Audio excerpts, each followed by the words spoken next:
Everyone. सो हमने previous class में ये पढ़ा था excretory product and there elimination. तो इसमें हमने इंट्रोडक्शन पढ़ लिया था। फिर उसके बाद you have to start from here. तो हमने थोड़ा अभी जनरल पढ़ा था कि जो आपको किडनी होती है वो बीन शेप्ड होती है, रेडिश ब्राउन होती है, और ये आपके स्ट्रक्चर फंक्शनल यूनिट होते हैं, हमारे नेफ्रॉन होते हैं, और 10 to 12 सेंटीमीटर की होती है। 5 से 7 इसकी विड्थ होती है, 2 से 3 सेंटीमीटर इसकी थिकनेस होती है, और 120 से 170 ग्राम इसका वेट होता है। तो ये हमने जनरल थोड़ी चीज़ें पढ़ी थी। सो अब हम यहाँ से स्टार्ट करते हैं।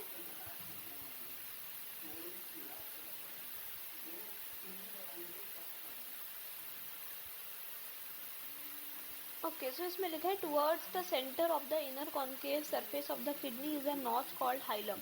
मतलब ये जो हमारी किडनी होती है, तो ये जो कॉन्केव, यहाँ पे आपको कॉन्केव सा ऐसा स्ट्रक्चर दिख रहा है, यहाँ पे नॉच चाहिए। इस नॉच को हम कहते हैं हाइलम, क्योंकि इस हाइलम से हमारी, यहीं से हमारा यूरेटर कनेक्टेड होता है, यहीं से हमारी सारी ब्लड वेसल्स कनेक्टेड होती हैं। ठीक है, यूरेटर कनेक्ट होता है, नर्व्स कनेक्ट होती हैं, यहीं से मतलब सारी चीज़ें एंटर करती हैं इस नॉच से। इसको हम हाइलम कहते हैं। ठीक है, फिर इसमें लिखा है inner to the hilum is a broad funnel shape space called the renal pelvis. फिर ये किडनी के बाद ना यहाँ पर इस जगह पर ये एक फनल शेप स्पेस होती है, इसको रीनल पेल्विस कहते हैं। फिर रीनल पेल्विस के बाद ना कुछ कुछ ऐसे प्रोजेक्शंस आ रही होती हैं, उन प्रोजेक्शंस को कहते हैं calyx. We projection call calyx. Calyx में भी दो तरह के होते हैं, मेजर कैलेक्स, माइनर कैलेक्स। ठीक है, ऐसे होते हैं, तो आपको ये याद रखना है। फिर उसके बाद the outer layer of kidney is a tough capsule. Inside the kidney there are two zone, the outer cortex and the inner medulla. The medulla is in, फिर उसके बाद मैं आपको पहले एक्सप्लेन करती हूँ यहाँ से आपको। जैसे मैंने आपको बताया कि जैसे हमारी ये किडनी है, मैं एक ही बना रही हूँ अभी। यहाँ पर ये कॉन्केव स्ट्रक्चर में एक नॉच होता है, इस नॉच को हम कहते हैं हाइलम। ठीक है, अब अंदर एक फनल शेप कॉन्केव स्ट्रक्चर होता है, इसको कहते हैं रीनल पेल्विस।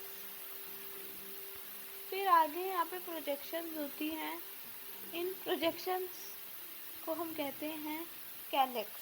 ठीक है, फिर कैलेक्स के बाद ना हमारी जो किडनी होती है, मैं फिर से बना रही हूँ। तो ये जो हमारी किडनी होती है ना, ये दो पार्ट में डिवाइड होती है, 2 पार्ट्स में ये डिवाइड होती है। एक होता है हमारा कॉर्टेक्स रीजन, एक होता है मेड्यूला रीजन हमारा। ठीक है, ऐसे होता है हमारा। तो इसमें भी यह मेंशन है, यू कैन सी, ये आप देख सकते हो, ये एक किडनी इन्होंने बनाई हुई है। इस किडनी पे आके यहाँ पे हाइलम होगा, और इस हाइलम के बाद ये आपका पेल्विस रीजन है, और यहाँ से प्रोजेक्शंस जा रही हैं, दिस इज कैलेक्स। ठीक है, फिर उसके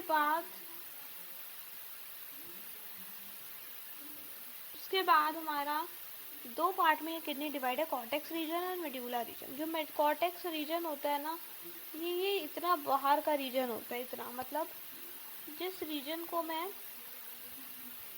ब्लू कलर कर रही हूँ ना, this region is known as the cortex region. ये रीजन कॉर्टेक्स होता है जिसको मैंने ब्लू कलर किया है। ठीक है, एंड मेड्यूला रीजन वो होता है जिसमें ये मेड्यूलरी पिरामिड्स, ये वाला एरिया हमारा मेड्यूला रीजन होता है, अंदर वाला। कॉर्टेक्स वाला मतलब बाहर वाला। इसको आप ऐसे याद रख सकते हो कि कॉर्टेक्स आप अपने घर की जो कार होती है, घर में जो आपके कार रखी होती है, वो आपके घर के अंदर होती है या घर के बाहर होती है? घर के बाहर होती है। तो ऐसे ही सी से कॉर्टेक्स, सी से कार, ये कॉर्टेक्स हमारा बाहर वाला होता है। मेड्यूला मतलब मी, या मी लिखा है ना, मी, हम कहाँ पर होते हैं? हम घर के अंदर होते हैं।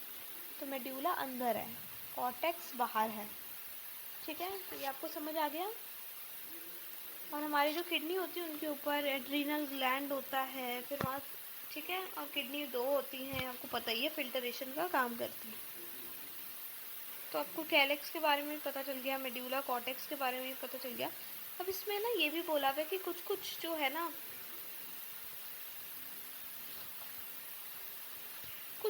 कॉर्टेक्स का रीजन ना मेड्यूल कुछ कुछ जैसे कॉर्टेक्स, ये जो जगह आप देख रहे हो सारी कॉर्टेक्स है, तो कुछ कुछ कॉर्टेक्स की जो चीज़ें, कुछ कुछ कॉर्टेक्स का जो रीजन है वो हमारे जो मेड्यूलरी पिरामिड्स हैं ना उनके बीच में जा रहे हैं। आप देख सकते हो यहाँ पे यहाँ पे यहाँ पे यहाँ पे।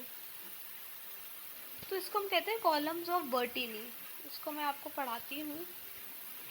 The medulla is divided into a few conical masses. Medullary pyramids हैं अपने मेड्यूला में, प्रोजेक्टिंग इंटू द कैरेक्स।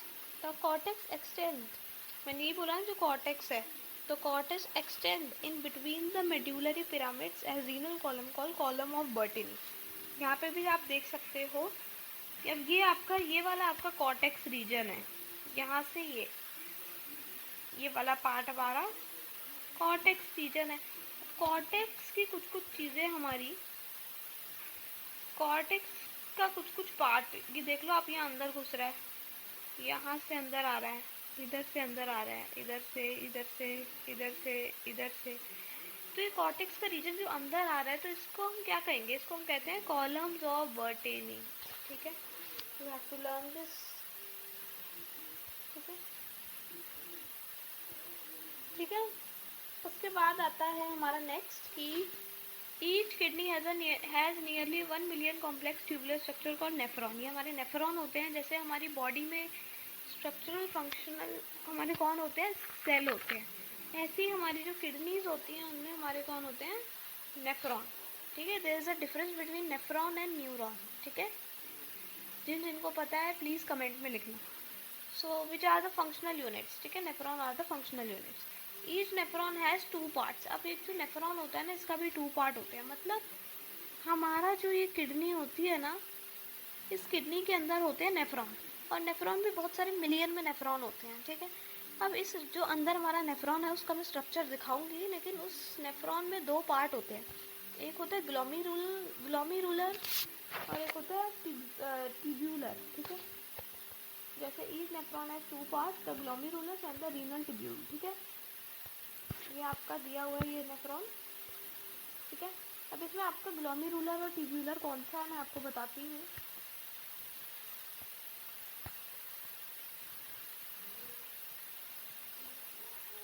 जो भी आपकी ग्लोमीरुलस है, ये जो अंदर, ये आपको एक कप शेप स्ट्रक्चर दिख रहा है। इस स्ट्रक्चर के अंदर ये ना टफ्ट ऑफ कैपिलरीज है, इसको हम कहते हैं ग्लोमीरुलस मार्क्ड है। ठीक है, अब ये सारी ना हमारी रेड कलर की ना सारी ब्लड कैपिलरीज होती हैं। ठीक है, और ये जो आपको ये सारा येलो येलो पोर्शन, ये येलो वाला दिख रहा है, ये आपके रीनल ट्यूब्यूल होते हैं। ठीक है, तो येलो वाला आपका क्या है? Renal tubule. ठीक है, और रेड वाले आपके क्या हैं? Capillaries, blood capillaries. ठीक है,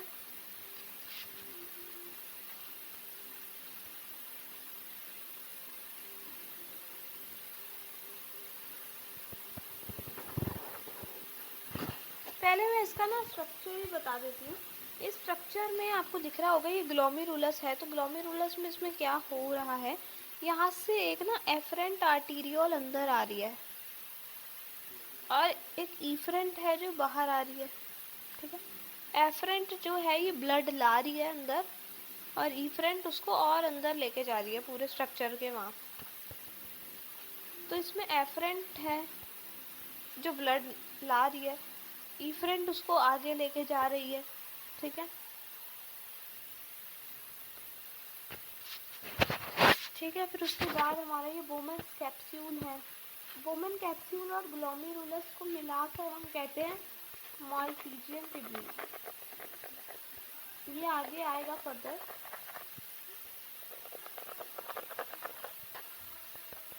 ठीक है, and this is the proximal convoluted tubule. ठीक है, फिर इसके बाद हमारा आता है हेनले लूप। ये जो आपको पूरा दिख रहा है ना लाइक हेयर पिन शेप, ये हमारा हेनले लूप होता है। ये हेनले लूप ना ऐसे होता है, मोटा पतला फिर मोटा, ऐसा हो, नीचे वाला डिसेंडिंग ऊपर वाला असेंडिंग। ठीक है, ये हेनले लूप होता है। यहाँ का वाटर जो ये वाटर परमिएबल होता है और ये इम्परमिएबल होता है वाटर, ये हम फर्दर पढ़ेंगे। फिर उसके बाद हमारी आती है कलेक्टिंग डक्ट। कलेक्टिंग डक्ट हमारा स्टोर करती है सारा नाइट्रोजिनस वेस्ट जो हमें अपना एक्सक्रीट आउट करना है।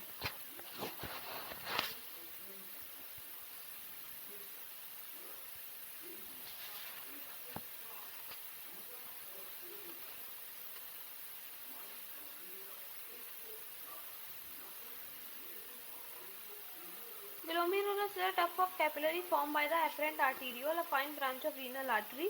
Blood from the glomerulus is carried away by an afferent arteriole. अब ब्लड हमारा glomerulus आ गया, वो carried away by the afferent arteriole. अब afferent arteriole उसको और away लेके जाएगा, ठीक है।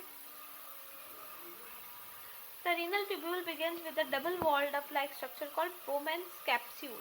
ये हमारी कैप्सूल थी, ये कैप्सूल थी जिसके अंदर ग्लोमेरुलस था, ये एफरेंट, ये इफरेंट, ठीक है। Glomerulus which encloses the glomerulus. Glomerulus along with Bowman capsule is called the Malpighian body or renal corpuscle, ठीक है। The tubule continues further to form highly coiled network proximal convoluted tubule, ठीक है।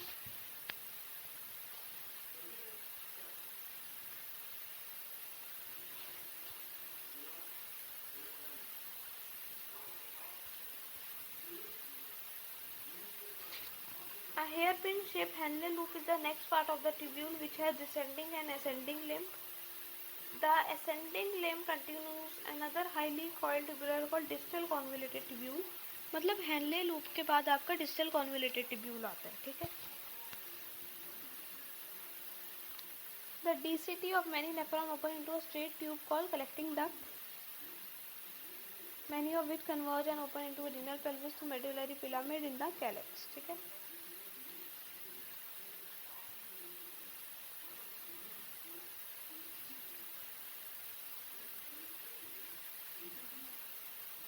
आपकी book में ऐसा structure बना हुआ है,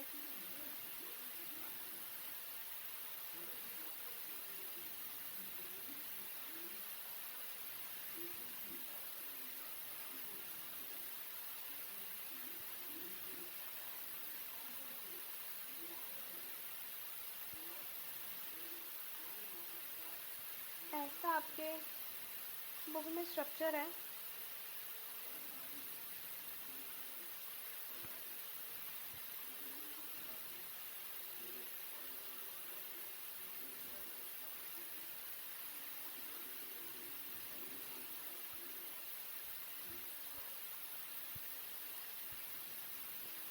ठीक है,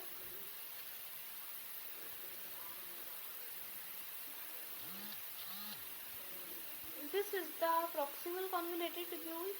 तो पहले आपका क्या आता है, पहले हमारा सबसे पहले ग्लोमेरुलस आता है, उसके बाद हमारा बोमेंस कैप्सूल आता है, उसके बाद हमारा पीसीटी आता है, फिर हेनले लूप आता है, फिर डीसीटी आता है, फिर कलेक्टिंग डक्ट आता है, ठीक है।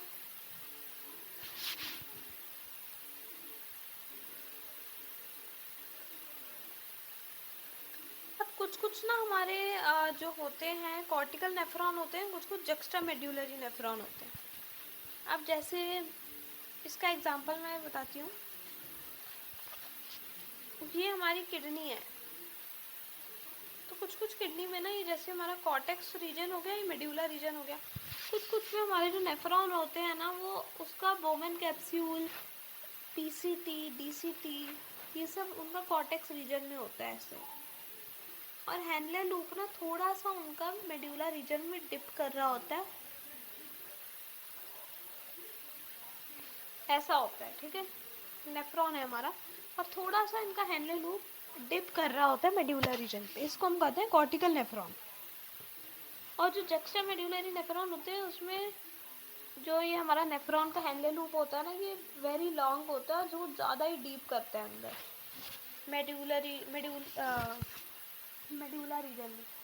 तो समझ आया, कॉर्टेक्स वाले में जो हमारा हेनले लूप है वो थोड़ा सा मेडुला रीजन पे जाता है बस, ठीक है। लेकिन जक्स्टा मेडुलरी नेफ्रॉन में हमारा ये जो हेनले लूप होता है ना बहुत लॉन्ग होता है, इसमें शॉर्ट होता है, इसमें लॉन्ग होता है, तो बिल्कुल अंदर तक जाता है।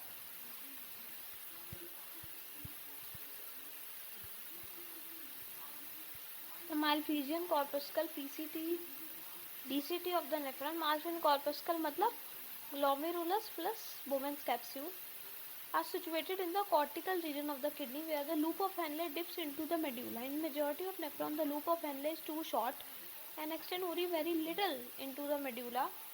उनको हम कहते हैं cortical nephron. मैंने यही explain किया कि जिसमें हमारा जो हेनले लूप है वो थोड़ा सा ही डिप करे मेड्यूला रीजन पर, उनको कहते हैं कॉर्टिकल। और जिसमें हमारा हेनले लूप लॉन्ग हो और कुछ ज़्यादा ही डिप करे मेड्यूला रीजन पर, उनको हम कहते हैं juxta medullary. In some of the nephron, the loop of Henle is very long and run deep into the medulla. These nephron are called juxtamedullary nephron. ठीक है। Then the efferent arteriole emerging from the glomerulus form a fine capillary network around the renal tubule called the peritubular capillary. A minute vessel of the network runs parallel to the Henle loop U-shaped vasa recta. ठीक है। वासा रेक्टा is absent और highly reduce in cortical nephron, ये आपको याद रखना होगा। इसमें मैं आपको बताती हूँ, ये हमारा स्ट्रक्चर था ना, तो इस स्ट्रक्चर में हमारी जो ये बोल रहे हैं कि जैसे हमारी ये जो हमारी ये रीनल टिब्यूल है ये सारी जा रही है ना, इधर इधर नीचे जा रही है, तो ये रीनल टिब्यूल के साथ ही ना जो हमारी कैपिलरीज होती हैं वो भी जा रही होती हैं, ये जा रही है ना कैपिलरीज, ये कैपिलरीज मतलब ऐसे ऐसे ऐसे ऐसे ऐसे से जा रही हैं, तो इन कैपिलरीज को कहते हैं पेरीट्यूबुलर कैपिलरीज, ठीक है, क्योंकि हेनले लूप के साथ ही पैरेलल ही जा रही होती हैं, ठीक है। और जब ये हेनले लूप ऐसे है और हमारी पेरीट्यूबुलर कैपिलरीज भी जो पैरेलल जा रही होती हैं, तो इनके बीच को मतलब इनको कहते हैं फिर स्ट्रक्चर, इसको कहते हैं फिर वासा रेक्टा। जब दोनों हेनले लूप और पेरीट्यूबुलर कैपिलरीज एक दूसरे के पैरेलल होती हैं, एक टाइप का उनके बीच में कनेक्शन होता है, उसको हम वासा रेक्टा कहते हैं। और पेरीट्यूबुलर कैपिलरीज भी कहते हैं क्योंकि जो कैपिलरीज हैं ये हेनले लूप के साथ साथ चल रही हैं, ठीक है।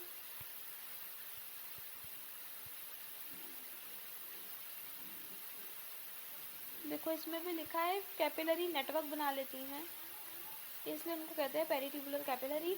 और a minute vessel of the network run parallel to the Henle loop, उसको कहते हैं वासा रेक्टा।